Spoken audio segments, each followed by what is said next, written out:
Hi guys, welcome back to Crime Time with Jess. So, long time no talk, right? It actually this is gonna be a really late night stream for me. It's Saturday. I'm on the West Coast, so it's 12:31 a.m. for me. I know you guys on the East Coast are 2 hours ahead, so super late for you guys. Hopefully, you guys become a part of the replay crew, and I would love to hear your opinions and thoughts and your other, dissections of these letters. Um, I recently was a part of another YouTuber's stream, and this woman, her name is Molly. She started to attack me in the stream because I had written James Brenner. And, I was being accused of liking James Brenner and all of these, egregious things, just ridiculous things. So I went back and I watched my own live stream about Brenner and what I presented to you guys. And at that time, when I presented it, Brenner had not been sentenced yet.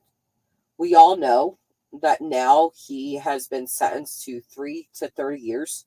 I have a lot of feelings, emotions. They're not good on that sentencing. I do not know how you take a 19-year-old boy's life and get sentenced to something that small, because Brenner is eligible for parole after a certain period of time. Now, I know that a lot of people have said, well, given his age and this kind of sentence, he's unlikely to be let out.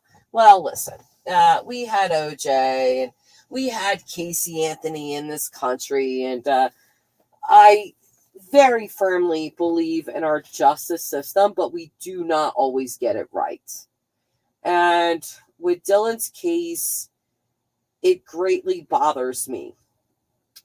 James Brenner, a 60-plus-year-old man, took a boy's life that hadn't even turned 20 years old yet. So do I have a problem with his sentencing? Yes, I do. Okay. I've always said there's many, many, many things that I have not aired to the public and this and that because it's true. But his letters I did want to air to the public, because I will explain briefly again. When I heard that Brenner had taken a plea deal, I knew what that meant. As a layperson, I knew what that meant. That meant that there would be no trial. That meant that we would most likely not hear what exactly happened. And so I wrote him. And I've aired those letters already.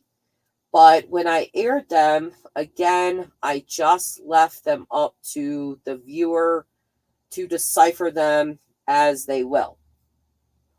I did not give my own insight or my own commentary or my own opinions or thoughts on it for a reason, because he had not been sentenced yet. Now, I had this lady again that attacked me in another live stream that also commented on the Brenner stream that I did a month ago. And she asked if I had gotten Justin and Candace's permission. And no. The answer is no. I do not have contact with them. I explained why I wrote to him. And that's that. I have the utmost empathy for Dylan and his family, but I do not need permission to reach out to a killer to attempt, again, in my layman way, to attempt to understand this guy, okay? Just like all of you, or a lot of you, I don't have a bunch of degrees behind my name. I don't. I should. Did I go to school for criminal justice? Yes. Did I go to school for behavioral science? Yes. But I did not get my degree. It's one of the biggest downfalls of my life, I will say. But I still have my opinions because I'm still just a person and we're all entitled to that, right? So I'm going to share my screen with you guys, and I want to dissect these letters as I have seen them. The detective, I will always just call him that. He prefers to remain anonymous, and he's been that way for 2 years as I've dealt with this case with him. But we have talked extensively on this. And one of our biggest questions was always, who the hell is James Brenner? You know, who is this guy? Who is this guy that murdered Dylan? And so again, once James Brenner led the FBI to Dylan's body, and he was found and took a plea, I decided to write him because, again, I knew that we would not have a trial, and I very much suspected that Brenner would not say anything. And lo and behold, me, just my little layman person, I guess I was right, because Brenner didn't say a damn thing. He even refused to turn around and actually face Dylan's family in his sentencing. So I want to go over these letters again with you guys, but I actually want to give you my opinion, all of the back stuff that I know within Dylan's case, and all of the things that the detective and I have talked about, analyzed, and gone over. Okay? So I'm just going to hop right in here with this first letter. Again, hello, Jess. This is the third time I tried to write you. Here's something that I wanted to point out that I did not point out in my first video. Again, I wanted to leave it up to you guys. But if you see, I want you to take notice of something, because Brenner has a background of assault, of lashing out violently. Usually people that do this are not emotionally intelligent. They know one emotion, which is anger, and that's what they use. They don't have a capability to simmer down, evaluate a situation, and act accordingly. So, given Brenner's background, him assaulting other people, almost killing another person prior to Dylan, I always had this image of him in my mind that he was not an intelligent or an intellectual person. So this first letter that I read from him, we're in the first sentence here. Hello, Jess. This is the third time I tried to write. Notice how he spells right. He doesn't spell it right. He has a lot of grammatical errors, a lot of typos that I don't really think are typos. I just don't think he's very good at spelling. But I think the interesting thing with Brenner is that he's terrible with spelling. He's terrible with punctuation and such, but he's not stupid, and he's especially not criminally stupid. So I immediately noticed that he was not a person that knew how to write well. or spell well, I should say. So, hello, Jess. Third time I tried to write you. Again, notice how he spells right. Write you. I hope this one goes through, question mark. It was nice of you to write me. He misspells that again. I don't hear, and he misspells this word as well, from many people, and the picture is nice. I addressed the picture that I sent to him, my first live stream about these letters. You can go back and look at that if you choose. So I know, again, there is tons and tons of misspellings with him. So I know who I'm writing to. The only family I had was Chloe and Briscoe. And I really want to expand on that for a minute. Because I have a total of 3 letters from Brenner. Okay? So right away, the very first letter, he tells me within the first, a couple of sentences that the only family he had was Chloe and Briscoe. Again, Chloe was his golden retriever. Briscoe was his horse. He does not identify any single human being as his family. Only animals. The only person that Brenner spoke to me about was Don Haley. And he has this tremendous amount of respect for Don Haley. He will go through these letters, but he talks about, Don hates my guts, which Don does. He does. He's correct about that. I think Brenner knew Don Haley well enough to know that he would hate him. Again, he was correct. And the reason that I say that he was correct about that is because of my contact in Lucin. It was a woman who told me. I had talked to this woman over a year and a half proximity.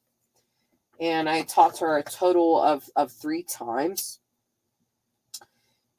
Well, I think I'm getting ahead of myself. Let's go ahead with this, and I'll get there. So, he does name his only family as Chloe and Briscoe. Again, these are animals. These are not living, breathing human beings. Now, I know for you fur baby parents, please don't take offense. But just looking at a criminal and what he's saying here, there are no familiar ties. There's no, anything. There's no significant other. There's no cousins. There's no brothers, sisters. There's no significant other. There's no parents. He speaks of no one but animals. Okay? So he says, as for doing the right thing, I tried to, a lot of typos here. I tried to that a year and a half ago. But the FBI kept interfering. The only friend I could count on was Don. If you want to know more about me, you should ask him. He probably hates my guts, but he's honest and won't lie. As for the truth, not much of that has been told on either side. I think that's a very significant admission. Okay, this was one of the lines that, a lot of these lines stood out to me. But for him to say, as for the truth, not much of that has been told on either side. He's, in my opinion, in my layperson opinion, he's admitting, I haven't told a lot of the truth, but neither have they. That's what he's saying. I'm a liar, but so are they. So that was a significant lie to me. And then he said, I can't talk about what happened that morning right now, but feel free to ask. Again, this is a very conflicting line because he's telling me, I can't really talk about it, but just feel free to ask anyway. So there were a lot of thoughts that went through my head when I read that line. And one of the thoughts was he definitely wants to talk about this. Another thought was he can't really talk about this, but he wants to hear from someone. He wants to be written to and talked to by someone. So just feel free to ask. I can't really say it right now, but just go ahead and still write me anyway. That's what I took from that. And then he said, I am looking forward, which he completely butchered that. I am looking forward to hearing from you soon. P.S. I didn't know there were any women in Lucem. Okay. So there's so much there. There's just so much to be dissected. And I started to go through that, but I kind of wanted to stop because I will get ahead of myself. In this very first letter, he is making it very clear, I have no family, I have no friends, I have no one. The only person is Don Haley. Okay? And there's this very strong sense that I got from Brenner that Don Haley was a person that could influence Brenner heavily. Not saying that Don Haley had anything to do with Dylan's death. I don't believe that. But the detective and I have talked about this multiple times. And, very early on, 2 years ago, I had a lot of private chats with Kurt. And, Kurt talked about Dylan owing him $4,000. Well, Dylan was deceased, so Kurt will never receive that. Kurt talked about Don being fired by Dylan. Kurt talked about Brenner being fired by Dylan. For those of you that don't know, you probably do, but there was a 2-month span of time that Dylan and James Brenner were in Idaho, and they were doing a job together there. They stayed in a hotel room for 2 months together. I will tell you now, I've been in Laramie, Wyoming for a month. And just with my own family, with my significant other and our daughter and our son, who will be here literally in 2 days. Living in such close quarters with people. I know things about my family after 11 years that I never wanted to know. Okay. So you talk a lot. There's a lot of things that happen. These two guys living in these close quarters, I can only speculate on the stories that were told or the things that they talked about. One of my biggest theory with Dylan's case is there were a lot of mitigating factors prior to what happened between Brenner and Dylan. Between Brenner murdering Dylan, there are a lot of things that happened prior to that led to that angry outburst by James Brenner. Okay. And I've always said behind the scenes, maybe I've said it on a live stream, but to the people that I have dealt with this case, behind the scenes, I have always said that Dylan at his age very much underestimated his friendships with people and overestimated, which is what it is. He was a young boy. He was 19. He hadn't even made it to 20 years old yet. So him not being able to decipher some things from older, wiser people is totally understandable. But I think he very much overestimated his relationship with Brenner. Brenner had assaulted a man right in Montello, beat him, destroyed his own ankles.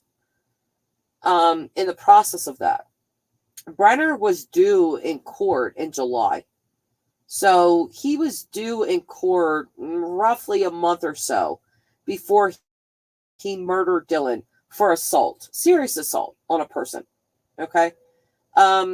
And what I'm trying to say with that is that it's my theory that Dylan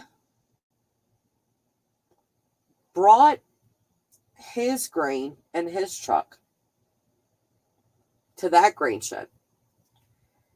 And because of the factors that had happened prior, according to Kurt, just a week prior, there was a fight. There was an argument between Dylan, James Brenner, Don Haley, Kurt more of a bystander. But there was an argument that was had. Dylan wanted to farm a certain way. These older guys did not agree with him. They did not think they didn't think his idea was correct. And they got into an argument with him. Brenner, Haley, and Kurt were all on one side with it. They agreed with one another. Dylan was the outcast. And this is where I think that Dylan severely just underestimated things. There was anger there. They did not agree with the way that Dylan wanted to go about things. Dylan is from a different generation. He looked at things differently. He wanted to do things differently. So he had already fired Brenner at that point. And then he let Don go. Now, I'm going to say some things that may not sit correctly with people. And feel free to your opinions, your comments, whatever have you. But Candace was Dylan's bookkeeper. Okay? She kept his books for him. And she said that when Dylan let Don Haley go, that he did it rightfully so. With her keeping his books, I'm imagining that there was some sort of conversation between mother and son. Dylan was in quite a bit of debt to his grandparents and to other people around him. I know for a fact Kurt was one of them. I know that Brenner was one of them. So he was in quite a bit of debt. And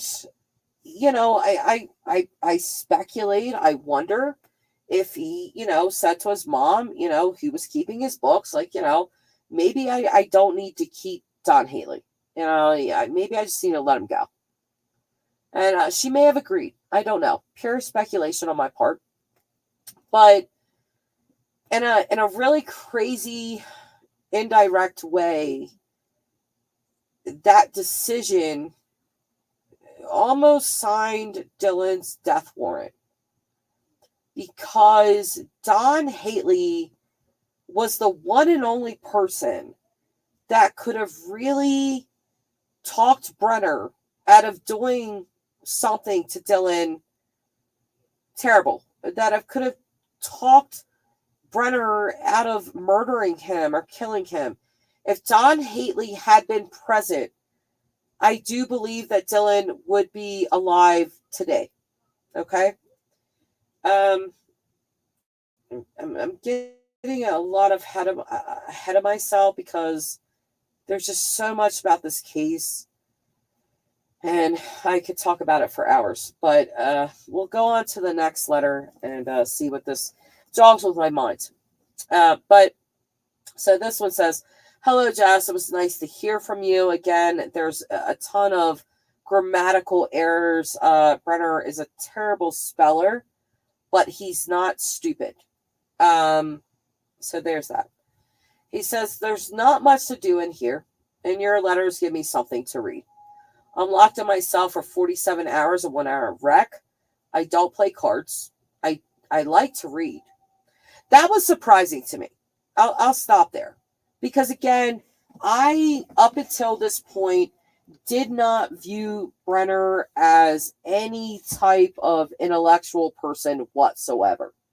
I really thought that Brenner was pretty dumb, to be honest with you. I don't think he's the smartest person after this, but he's a little more intelligent than I expected him to be, I guess. So he said, I don't play cards. I like to read, but there aren't many books in here. I like to listen to my radio when I can. And again, he typoed. I think he meant when I can get batteries. I'm a big fan of the Jesse Kelly Show and Ground Zero. Your pastor sounds like a better man than me. I have a zero tolerance for those that force themselves on me. And this, I really want to touch on. I did not touch on it when I read these letters out to you guys the first time, but I am definitely going to now. Because for those of you that did not watch my first stream, just laying out these letters and not giving any commentary, so much of my own opinion. I wrote to Brenner. I had wrote to Brenner a lot about God and about forgiveness. And I kind of want to deviate from that for a second. That I think Jim Terry, especially, has put out some ridiculous narrative that I like James Brenner, or I, have some weird feelings, unnatural, romantic feelings towards James Brenner. Ridiculous notion. Okay. I've been in an 11-year relationship. I wrote Brenner for a specific reason.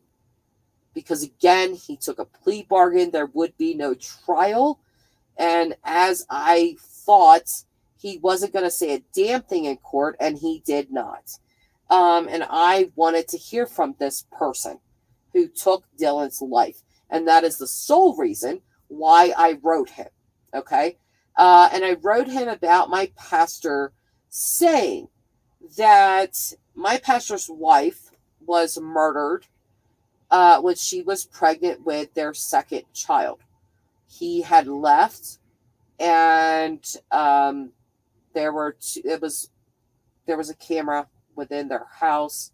There were two black gentlemen. Well, they're not gentlemen. Two black males that entered the house, and she attempted to fight them as she had a small child sleeping upstairs. She attempted to fight them off as a pregnant woman, and they murdered her. And this is something that my pastor has struggled with, but he has kept to the Bible. And he ultimately said, if God can forgive Saul, who eventually became Paul, then I, as a man, can give forgiveness, because ultimately the judgment lies up above. So I had told James Brenner all about my pastor's story and of his story of forgiveness. So this line is just of particular interest to me, because him saying, your pastor sounds like a better man than me. I have zero tolerance for those that force themselves on others. This is a direct, in my opinion, this is a direct shot at Dylan. Well, your pastor is just a better guy because, I don't have any tolerance for anyone coming at me. AKA, Dylan came at me and I have zero tolerance for that. In my opinion, this is exactly what James Brenner was saying to me. And I will go in again. My theory, and it is a theory because there's no evidence to this, it's just my theory. I believe that, well, those of you that have followed this case, Dylan did carry a gun. James Brenner did say to Justin Rounds, that boy doesn't know how to use a gun. The only thing he can do is throw it at people. Very disparaging remark, but I kind of think that's what happens.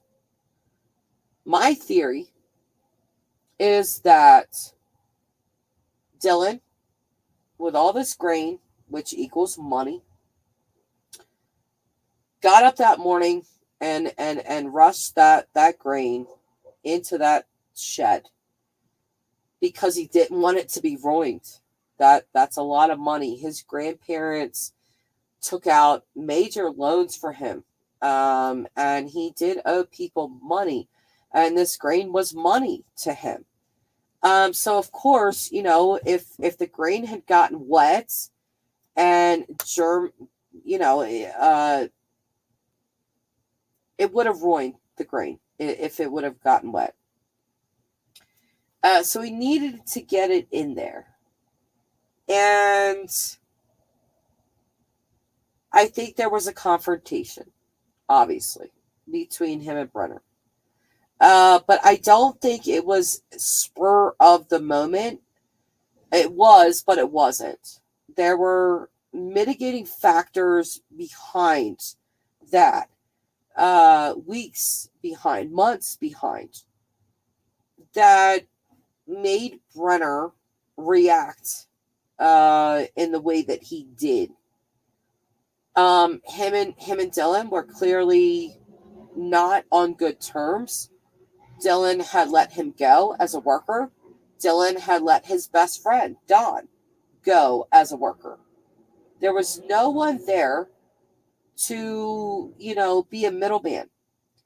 Now, what I do know about James Brenner was that he had a penchant for firing off guns at anyone that came near him or his vicinity.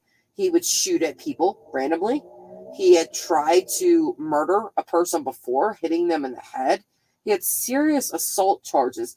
This was a guy that had crazy rage issues. So him already having this anger, this resentment towards Dylan, and Dylan trying to pull up his grain into the shed, I think Brenner was ready for it.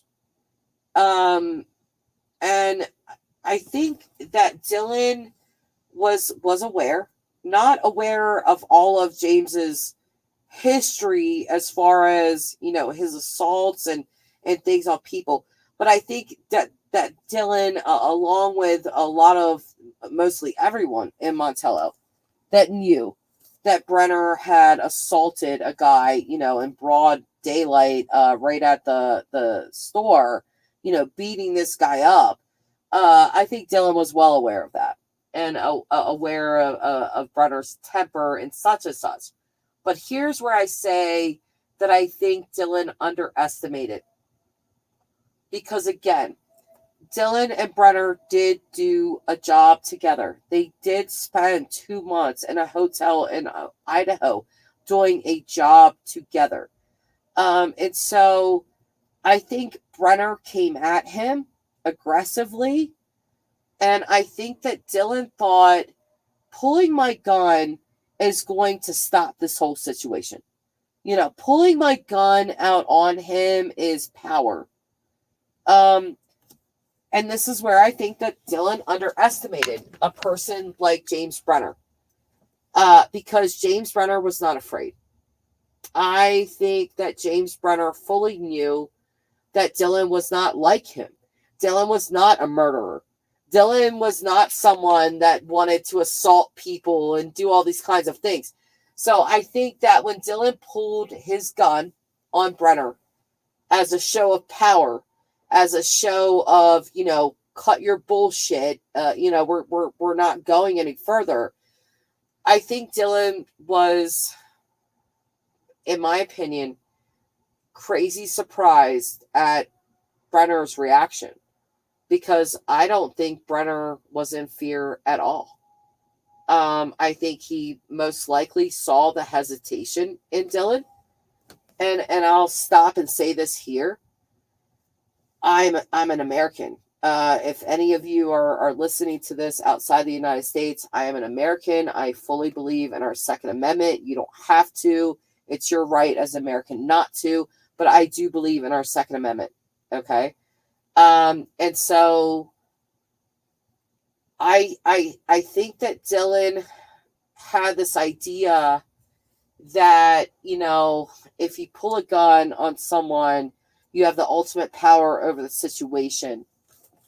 But a lot of the time, when a gun is introduced into any given situation, whether you are the perpetrator or you are the defender, the likelihood of somebody dying goes up exponentially. Hundreds and hundreds of percentage. It goes up way high. And so I think that Dylan pulled out his gun again as a show of power and as a show of to James to just cut the shit. We're not going to argue and carry on about this. I'm putting my grain in the shed. This is my money. I owe people. You're not going to stop this. And I believe that Brenner was not fearful at all. Because I think he knew instinctively that Dylan was not a killer. Dylan was not a madman like Brenner. Dylan was not somebody that wanted to beat people up or attack them or murder them. And my theory is that Dylan hesitated. I think he pulled that gun. And, when there's been so much talk about this just in generality in this country, about, when people pull a gun that aren't, when people pull a gun, there's many people that are very hesitant to pull that trigger because they know that they're going to take someone's life. And I don't think that Dylan had any intention on taking James Brenner's life. I think he just wanted James to get out of his way, and I think he wanted to park his grain and recoup his money. James Brenner, on the other hand, again, there's a lot of mitigating factors and anger preceding what happened at that moment. Dylan's firing of him, Dylan's firing of Don, his best friend, all of these things. I think James hated Dylan at that point. And instead of just simply disarming Dylan, which I think Brenner did fairly easily, because again, I just don't think that Dylan wanted to or had it in him to want to murder anyone. So I think James, without fear, took that gun from Dylan, and without hesitation, I think he used it. And I think, obviously, he used it more than once, which is overkill. Because if the only thing that James Brenner was attempting to do was, take the gun from Dylan, disarm him, and if it were me, I will say, if it were me, and this 19-year-old kid pulled a gun on me, and I didn't have fear like that, I would be terrified, honestly, if anybody pulled a gun on me. But, I'm not James Brenner. I don't go around attempting to kill people and beat people up all the time. So, if it were me, I probably would have snatched a gun from Dylan and bopped him in the head. Not pistol whipped him, but just bopped him one good time and said, the next time you think about pulling this gun on me, you better use it or don't pull it out at all. But I'm not James Brenner. James Brenner did not hesitate to use that gun and take Dylan's life. And then you have to think about it. Because Brenner, again, he took Dylan's life at the very end of May. he was up to go to court for serious assault on someone in July. So, in Brenner's twisted, murderous mind, it was, oh, you want to be a tough guy? You want to pull a gun on me? Well, I'm going to shoot and kill you. But I can't go to the police and say this was self-defense, even though that's what he's basically alleging here, that he has zero tolerance for those that force themselves on others. That's what he's alleging with Dylan, in my opinion. So for him, it was, I'm going to kill you, and then I'm going to bury you and not say nothing. And again, thank God for Dylan's phone. Because if it were not for Dylan's phone, I don't know where we would be in this case. I really don't. Forensic data, I talk about this almost every live stream. Forensic data is phone data. It's laptop data. It's those sorts of things. That stuff is hanging people left and right, and thank God for it. And in this case, Dylan's phone was everything. It was everything. Because without it, they had no body. They didn't have Dylan's body. Brenner had to lead them to that. If they didn't have Dylan's phone, what would they have had? A missing person. That's it. I talked to Jeff Ross. Jeff Ross, again, I'm sure all of you that have followed this case, was a lead FBI investigator on this case. And I remember, one of the times that I talked to Jeff Ross and him saying, he's so frustrated. And he was like, look, I've been out here a month. It is the freaking desert. I have sand in my pockets every time I go home. We are looking for this kid everywhere. They could not find him. He was not further past the dirt mound. I know that you guys have heard otherwise, that he was, more towards the border and this and that. No. He was not that much further past the dirt mounds. He wasn't that far. But that should just tell you, you bury somebody in the desert, they're very difficult to find. He wasn't even in, a deep grave. I talked to someone close to this case and they said Brenner was lazy. He was always lazy. We didn't really expect him to dig the deepest grave. And clearly he did not. But it was deep enough to keep the authorities from him. And I don't want to get started on Box Elder County because I'll go on about their incompetence for a long while. So let's continue with this. So he says, your pastor sounds like a better man than me. I have zero tolerance for those that force themselves on others. Again, to me, that is just him attempting to say, Dylan came at me, and I have no tolerance for it. Chloe was my golden retriever. Briscoe was my horse. It doesn't surprise me that Kurt didn't mention them. Listen, I didn't ask him. I didn't say, oh, Kurt didn't mention your animals. I didn't say anything like that. He shows a great disdain for Kurt for whatever reason. But he says, it doesn't surprise me that Kurt didn't mention them. He's good at telling a story and leaving out the beginning and end and half the middle. So, he's just flat out calling Kurt a liar, such and such. Very strange and telling. I did say this in my first live stream about it, but very strange and telling that he would say that, because I think looking back, hindsight is 2020. Kurt never spoke a disparaging word about James Brenner. He really thought and maintained that Brenner was framed. And, again, hindsight 2020, I think that Kurt just really couldn't wrap his head around that Brenner actually did this to Dylan. I don't think Kurt believed that. I really don't think Kurt believed that. And you have to understand that, Kurt told me, that after Dylan's disappearance, that, Brenner and Don Haley would come to the bar, and it would be the three of them. Just them three. Kurt locked the door, and it'd just be them three sitting in the back of Kurt's bar and drinking it up. At one point, Kurt said that he said to Brenner, "Can I see your phone?" And Brenner said no. Brenner told him, "No, you can't see my phone."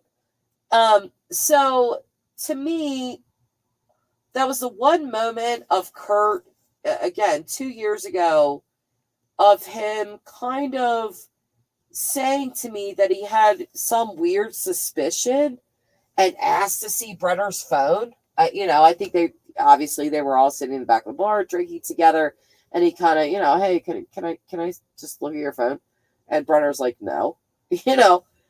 So I think that was the time that Kurt kind of just slipped a little bit with, "I got some suspicion on this guy, but I don't really know." And Brenner didn't let him see his phone, so, Kurt just went on with it. But, Brenner goes on to say, "You were right on target with your theory. I just explained my theory to you guys, okay?" He said, "When I get transferred to Box Elder Jail next month, I can speak a little more about this. You shouldn't offend me in public," which I never planned on, "but you shouldn't offend me in public. It will make you a target like Don, who had nothing to do with any of this mess." I said meth. That's kind of funny. But as for the phone call, it was the other way around. Again, in my last video where I just laid these out, I'll prefix this with saying I had always heard that Brenner reached out to Dylan's family. They were so angry they hung up on him. And I said something to him about that. And he said, as for the phone call, it was the other way around.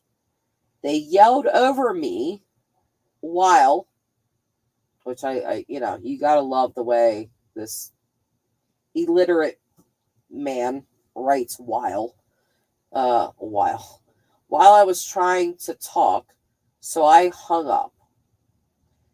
This all has to be handled by lawyers now. So, he's telling me that, yeah, this phone call did happen, but, while I was trying to talk, they were yelling over me. Well, who wouldn't be? If I believe that you killed my son, yes, I would want to know where my child is. But I don't know how much restraint I would have with this. So, with Dylan's family upset and yelling over top of him or whatever, it kind of just shows how much of a child that Brenner is, that he's like, "Oh, they were all yelling over top of me, and so I just hung up." Like, okay, James. Like, okay. Like, you big ass freaking baby. When I hung up. Okay. This all has to be handled by lawyers now. Okay. So he says, "My birthday is in December, and at my age, it's just a reminder that the end of the tale is near." Yes, you're getting old, James. And at the end of your life, towards your golden years, you decided to take a 19-year-old boy's life. You freaking monster, Anyway, so I asked him, "Where are you from?" I asked him directly, "Where are you from?" "I'm from Delaware. Where are you from?" This part has been mulled over by myself and by the detective numerous times because it's just extremely telling. When I ask him a direct question of "Where are you from?" he answers with, "I lived in Maine for some time." Now, I want you to take notice of that. He does not say, "Oh, I am from Maine," or "I was born in North Dakota," or "I am from Maryland." He doesn't say that. He just says, I lived in Maine for some time. To me, and me and the detective have speculated on this quite a bit, that there's a reason that we don't know really anything about James Brenner, and he keeps it extremely close to the chest. He does not tell really anything about himself. He's not telling you actually where he's from. He's just decided to start it here. Oh, I lived in Maine for some time. Hang on, I have to blow my nose, and just give me a second.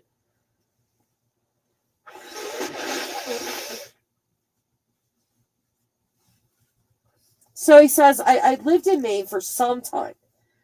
Then I moved to North Dakota. North Dakota is the one state that had, other than Idaho, where obviously where Dylan and his family are from, and North Dakota is the only state that has picked up this case and has reported on it from the beginning. Maine has never reported on James Brenner or Dylan Rounds. There is no other state that I see, and believe me, we have, when I say we, there's, a couple other people behind me with this case, but we have searched the interwebs relentlessly for any type of detail on James Brenner. And we have consistently, for 2 years, come up empty-handed. The only state that has ever, aside from Idaho, that has reported on Dylan has been North Dakota. Okay? But that's not even where James Brenner is from. And when North Dakota has reported on this, which again, they pretty much have from the beginning, they have always said, North Dakota man, James Brenner, he's not from North Dakota. To this moment, I cannot tell you, and believe, again, I have done extensive research on where the hell, and asked him directly where the hell he's from, and I cannot tell you. I cannot tell you to this moment. But he is not from North Dakota. So he says, then I moved to North Dakota in 2001 and worked as a pen rider in feedlots and ranches. 2016, I bought 10 acres 8 miles east of Montello, Nevada. Did I say Nevada? Montello, Nevada. That's what brought me here. I have to be careful what I say in here, or they will block my messages like they did last time. I'm well aware that Jim Terry likes to run his big, fat, narcissist mouth and carry on. And I'll say this about Jim, okay? When I released my first video with James Brenner's letters, Jim called me salivating at the mouth. Okay? I don't like to do a lot of drama, but I'm going to tell it like it is. Salivating at the mouth. Jim, I hope you're listening. You probably are, because you're obsessed and you're weird. But salivating at the frickin' mouth. He could not refrain himself. And, oh my God, you talked to Brenner? Is that legal? Jim Terry literally called the FBI to tell them that I had correspondence with James Brenner. I am not kidding you. Okay? What's funny about that is weeks before I released these letters from James Brenner, Jim Terry called me. He had big news about Brooklyn Rounds and, Dylan's little sister, and she wanted this all to be done because she was getting married and she didn't want, Dylan's case to overshadow her wedding. That's a bunch of bullshit. That is a lie. And I'm going to put it to you exactly like that. And Jim can say what he wants. Jim, you can say whatever you want. That is a bald-faced lie. And what he said to me was, when this is all over, I'm going to offer James Brenner $400 to talk to me. What he didn't know was that I was already in correspondence with James Brenner. Okay? So I didn't say anything. I chuckled to myself, listened to his nonsense, and got off the phone with him. So he's very, very much crafted this idea to people that listen to him and his nonsense that, somehow I like James Brenner or whatever. Yeah, it's bullshit. It's ridiculous. Okay. So now that we gotta address the drama, I'll keep going.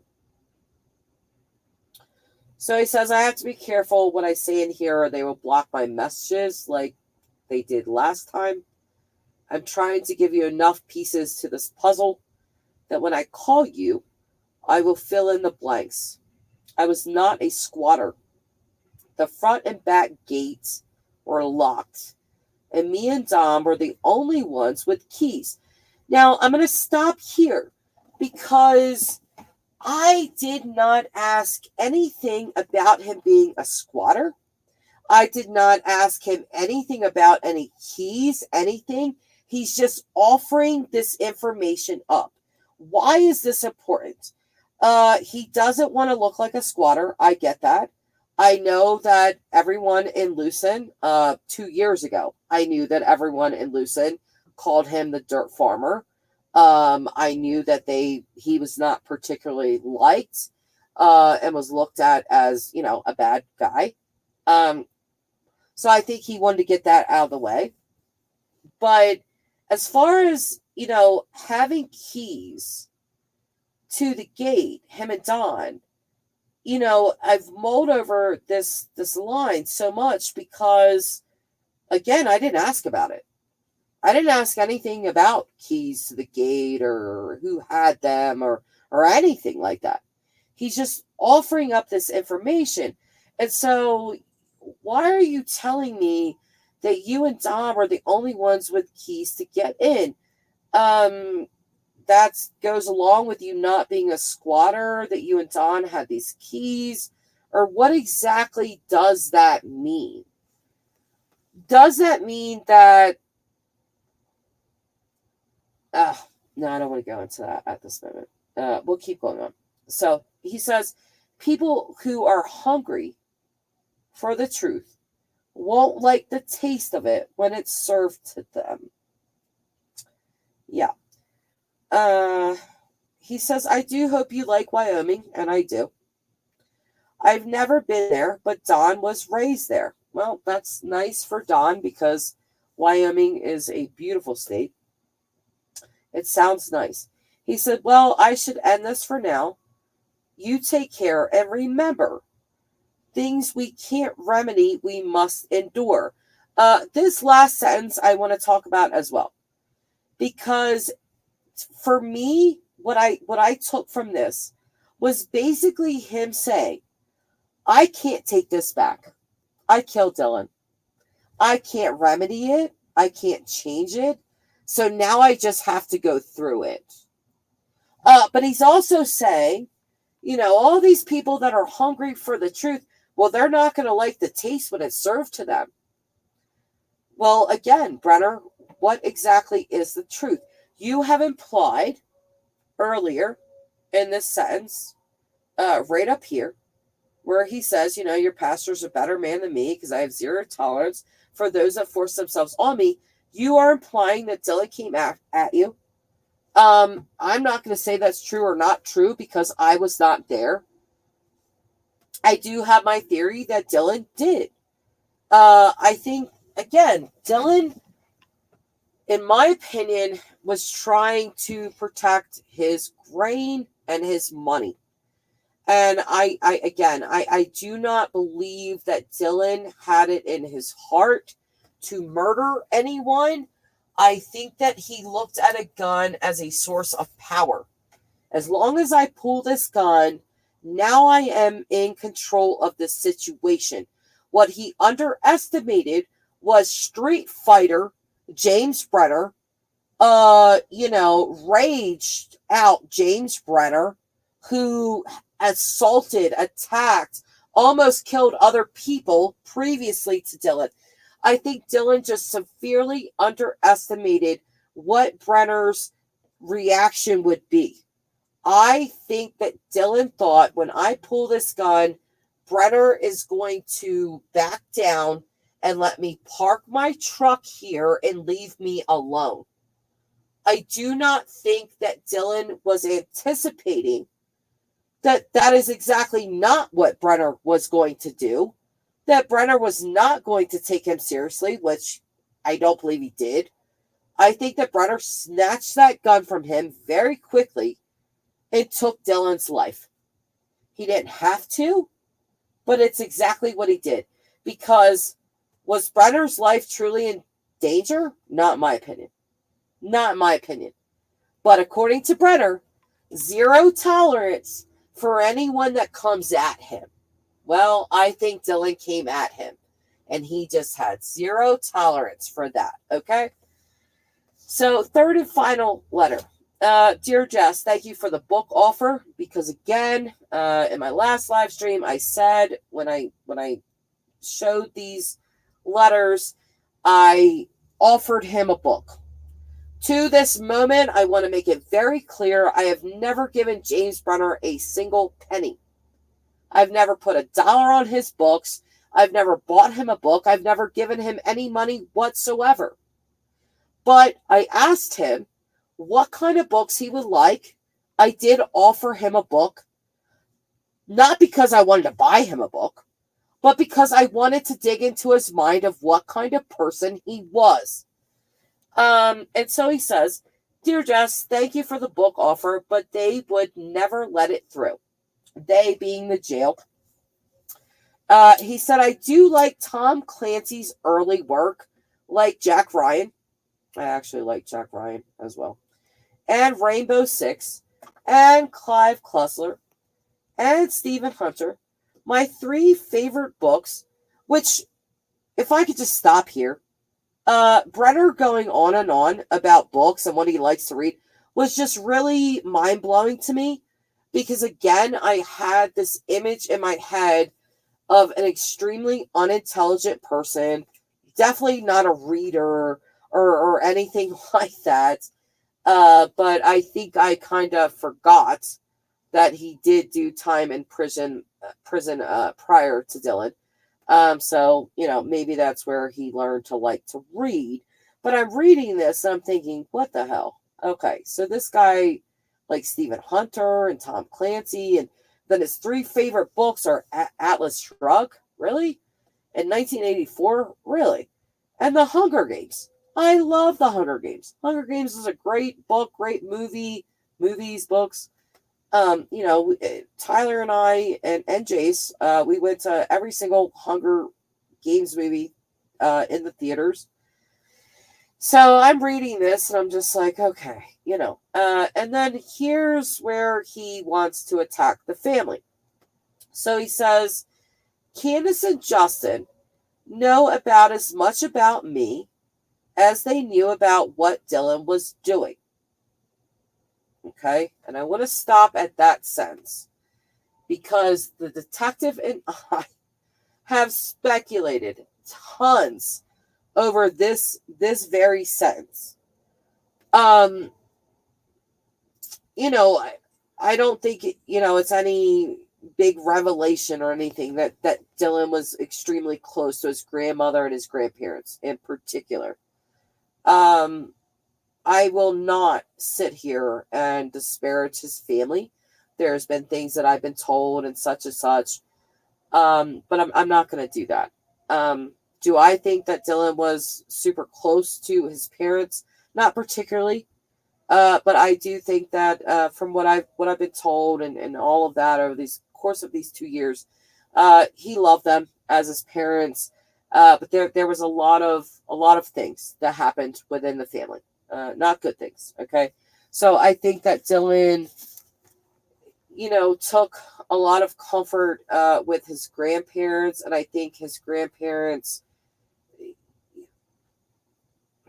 where do I want to? There's just always been so much that I did not want to say.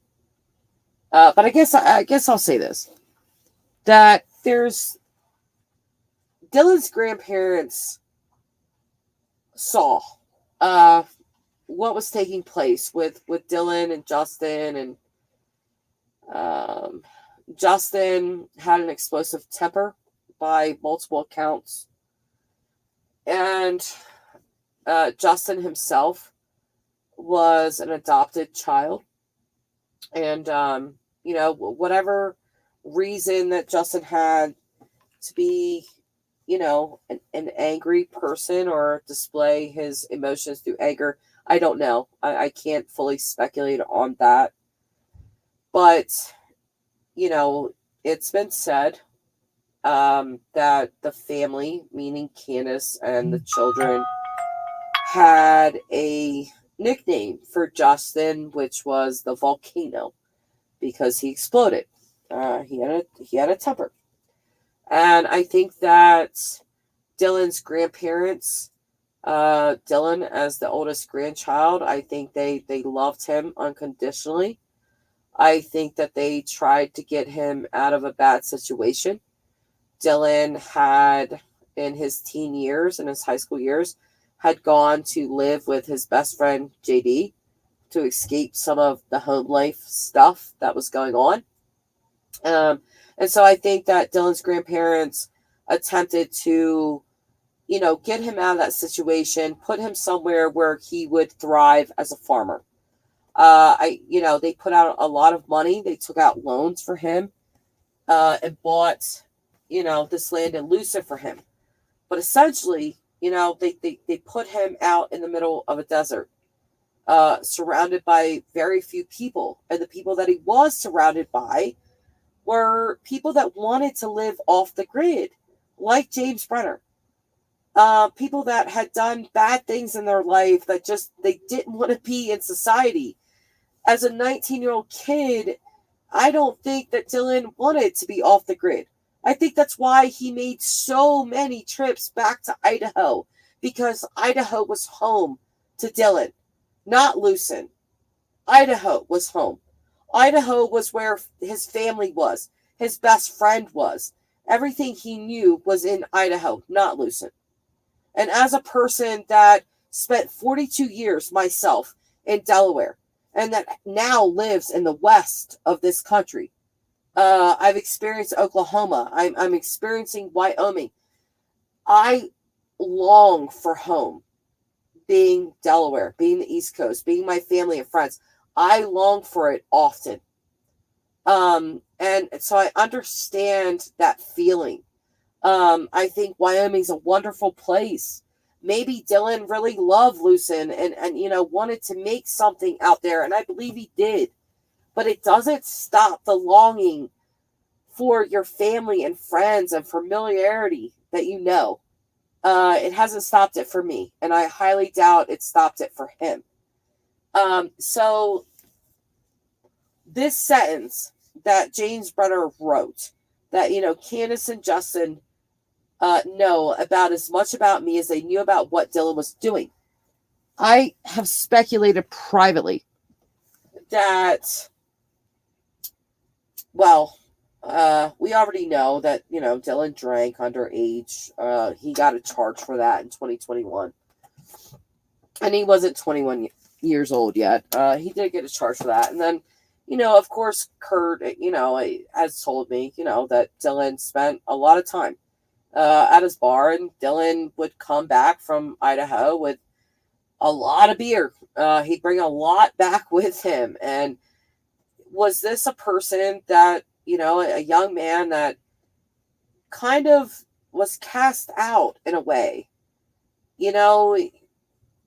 cast out to the middle of nowhere in this freaking desert, and trying to make something of himself, but, turning to substances like many people do, turning to alcohol, especially at a young age. I did a lot of drinking in my younger years. I'm sure a lot of us did. Turning to alcohol. There was a lot of meth out in that area. out in Montello, there was a lot of meth use, a lot of meth labs. You look at the very last picture of Dylan. He's eating a hamburger. He's significantly thinner. His hair is longer. He's got a little bit of acne on his face. He does not look like the picture that the family put out to find him. Have I speculated drug use privately? Yes, I have. Do I think that Dylan is a terrible, bad person for that? No. No. There's no such thing as a perfect victim. And sometimes we all look for that. And if there's anything in somebody's background of, oh my God, well, they did this, or they were experimenting with this drug, or they were doing this or that, well, then, their murder is justified. No. If Dylan was doing those things, okay. There's probably a lot of reasons for stuff like that. Again, pure speculation. Is it possible? Sure. Yeah. A lot of meth out in that area. And then if I want to expand on that and expand on my thoughts even further, because this case is done, Brenner has been sentenced. There is no other person involved in this. If I want to speculate on this further, Dylan went missing on the 28th of May. On the 25th of May, 3 days prior, he came into contact with Chase Venstra. Chase Venstra, a known meth addict, that I will tell you to this very day, his baby's mama has reached out to me no less than 3 weeks ago. Why? Because Venstra has been in jail. He's got a new baby mama. She bailed him out for a shit crap of money. And he's still going after his other baby mama. He's on the run. They don't even know where he's at. Okay, he's just out roaming around. Which is not a good thing. But Dylan did come in contact with Chase Venstra by Dylan's own words. And he freaked out 3 days before he died. Or was murdered. And called all of his family, which was unusual for Dylan. His family has said he didn't call all of us every single day. One day he might call Candace. One day he might call Justin. One day, he called his grandmother almost every day. But he didn't call every family member every single day. Okay? But on this particular day, on the 25th, again, 3 days before he was murdered, he called them all. And was giving this wild story that, this barefooted man had came up to him and wanted to ride, and Dylan lied. Dylan said that he told him no, that he didn't give him a ride, but he did. That was confirmed by Jeff Ross. He absolutely did give Chase Venstra a ride.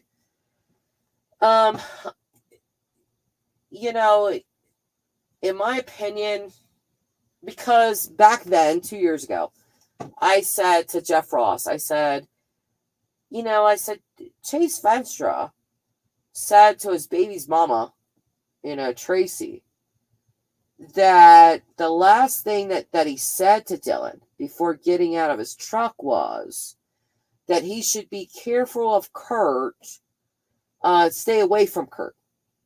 And Jeff Ross, FBI agent, laughed. And he said, I do not think that was what that conversation was about. And at that time, I didn't know what that meant. I didn't know why Jeff Ross said that. I just kind of checked it in. I wrote it down in my notebook, but I didn't really know what it meant. Looking back now, it's, Dylan was acting completely out of character. And it's why in the very, very beginning of this case, before any of us even knew who James Brenner was or Kurt Wadsworth or any of these people, the first name that we heard was Chase Venstra. That is who Dylan's family believed was behind Dylan's disappearance. And the reason for that is because Dylan had called them 3 days before he was murdered with this wild story of this man, barefooted man, coming up to him acting all crazy, asking for a ride, this and that. So they put out a reward for Chase Venstra's, to find him. But as it turns out, Chase Venstra had nothing to do with Dylan's murder.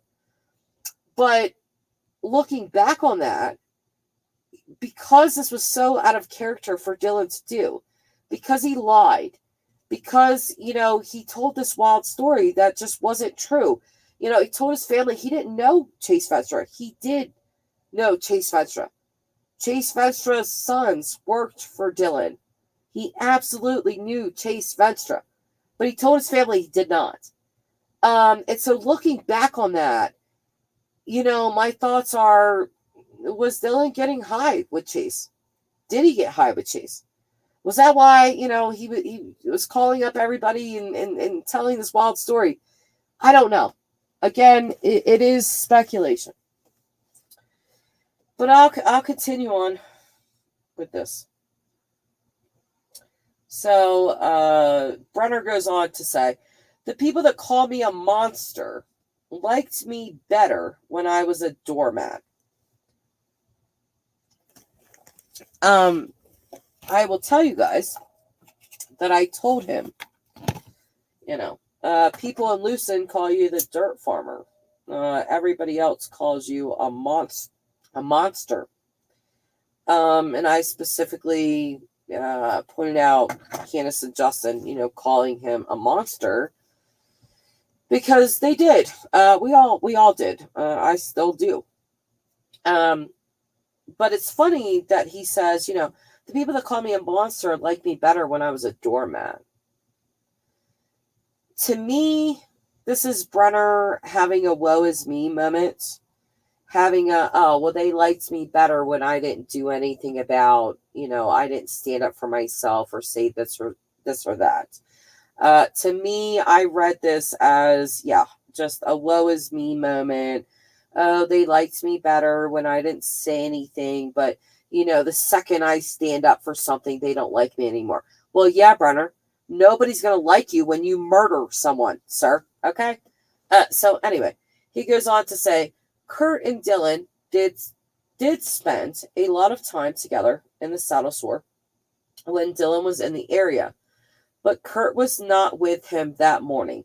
And I'll re-emphasize, for people that have speculated for a long time that Kurt was somehow involved or, whatever, this is Brenner himself, the person that admitted to killing Dylan and leading the FBI to his body, and in other letters spoke poorly of Kurt, exonerating him. Because he is saying, yeah, they spent a lot of time in the saddle store, but, that morning Kurt was not with him. So Kurt was not there. Kurt had nothing to do with Dylan's murder, just to make that clear. So then he goes on to say, I was married once. Okay, well, let me read it. I was married once. It didn't work out. I'm not relationship material. So I had flat out asked him, were you ever married? Do you have children? If you were married, what was that like? If you do have children, what's your relationship with them? He says nothing about children here. So I don't know if that's something he's leaving out, but nothing about children.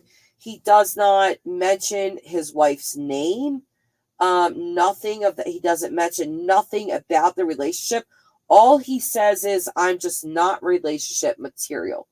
So that just easily tells me that he effed up that marriage clearly, and realized, he was just not relationship material. He doesn't disparage the ex-wife or anything. And again, he speaks nothing of any children. I do not know if he has them. I do not know if he just doesn't have them, or if he is just kind of shielding them from any type of media or anything like that. I don't know, but he does not mention children at all. I specifically asked him about his childhood. What was your childhood like? And his answer was, My childhood was a long time ago. I prefer animals over people. This told me I don't want to talk about my childhood. Um, Now, there have been killers, throughout true crime history that had actually really good childhoods and have said that. I'll reference the BTK serial killer who said, I had a great childhood. There really wasn't anything that my mom and dad did. I just had this prolific um, liking to ropes, and it sexually charged me. But my parents were actually really good parents, and by all accounts, they were.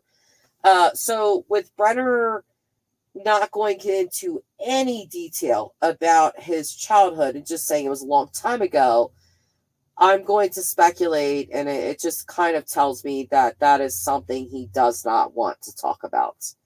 I do not think that Brenner had a good childhood. Most people that lash out and have rage issues like Brenner typically don't have good childhoods. And then he goes on to say, I prefer animals over people. So there's a lot in that one sentence. My childhood was a long time ago, aka I don't want to talk about that. I don't want to think about it. I don't want to reminisce. It's just at this point in my life, I just like animals over people. I kind of hate people. For all that they are, I prefer animals. So there's a lot in that sentence to dissect. And then he goes on to say, there's a lot more I can't talk about right now. The people who are calling me a faker, by people, he means Justin and Candace, because they have, said that they think he's faking, that they think, him hobbling into court and all of that, it's just fake. He's looking for sympathy and such and such. So he goes on to say, the people who call me a faker should look at the x-rays of my ankles. Social Security did and gave me full benefits. Okay, fine. We don't have access to your x-ray records. That's HIPAA stuff. But, maybe it could be verified that Social Security did give him full benefits. Potentially they did. But essentially he's saying, Justin and Candace, like he said earlier, they don't know a damn thing about me.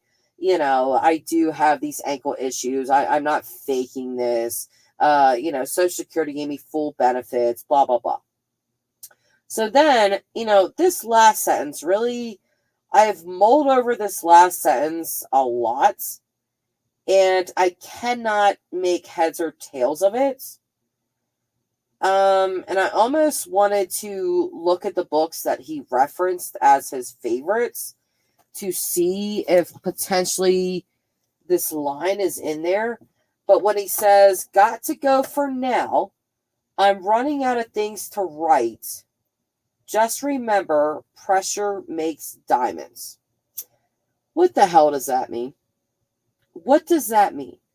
It's an odd statement, because typically when this is said, pressure makes diamonds, it typically means, you may be going through a rough time right now in your life with all this pressure, all this heavy weight on your shoulders, but eventually, you'll come out on the other side as a diamond. You'll come out on the other side better. Which is why it just thoroughly confuses me that he wrote this, because what are you saying, Brenner? What are you saying here? That all this pressure on you or whatever, you're going to come out as a diamond? That you're going to come out better somehow from this? You murdered someone. You murdered a kid. Yes, granted, he was an adult. I'm 43. To me, he's a kid. You murdered a kid. So how does pressure make you a diamond? What does this essentially mean? And again, I've just mulled over it so many times. It doesn't really make a lot of sense to me. And I don't know if he's just trying to sound philosophical or something. I don't really know. It's just an odd ending to a letter. So I don't know what you guys' thoughts are on that, but I don't know. I would think, because when I initially read this, again, I thought it was strange. And if you look at the date, it's May 12th. So well over a month before, he was sentenced, month and, well, almost 2 months, before he was sentenced, month and a half, roughly. But a month and a half before he's sentenced, he writes this to me. And, when I first read it, I was thinking, okay, are you planning on saying something at your sentencing that, Dylan attacked you and, all this pressure on you, you're going to tell your side finally? In my heart of hearts, I did not believe that Brenner would say a word. Unfortunately, that turned out to be true. But I just didn't know, and I still, to this moment, do not know what that means. I know what it means when people typically say it, but in the context of what Brenner did, and what is known, what the hell does that mean? You're going to come out as a diamond? You didn't say nothing. And with him advising his attorney not to say anything about the events of that morning really bother me. Because not only does his sentence bother me, 3 to 30 years with the eligibility of parole. Yeah, I know Brenner's age. I'm well aware of it. But who's to say that, in 5 years or 10 years or whatever, Brenner goes up for parole and, spills it all out to the parole board. He pulled a gun on me and I took it, and it was my life or his. I took his life, and I'm so sorry. I don't know if he's going to pour it on for the parole board. I don't know. I know the judge recommended to the parole board that, they keep him in as long as possible. That doesn't mean they're going to do it. That doesn't mean that Brenner, he can't write worth a shit, but he's obviously not a mentally challenged person. So, if he goes before this parole board and, it says, he tried to attack me, I took the gun, I shot him out of fear for my life, or whatever. Is this the pressure you're talking about? With him, again, directing his attorney not to speak on the events of that morning, what does that mean? Does that mean that you are going to hold tight and say nothing until this all comes about with your parole hearing? What exactly does this mean, Brenner? I don't know. And I will, again, I have to leave it up to you guys, because I cannot make heads or tails of that very last sentence. So I'm going to read some of you guys' comments. The battery on my laptop is dying. So, I'm going to have to get off here soon. But hi, Leopard Print. Hi, Colleen. Hi, Squirrel. Let's see here. Leopard Print is saying, wait, whoa.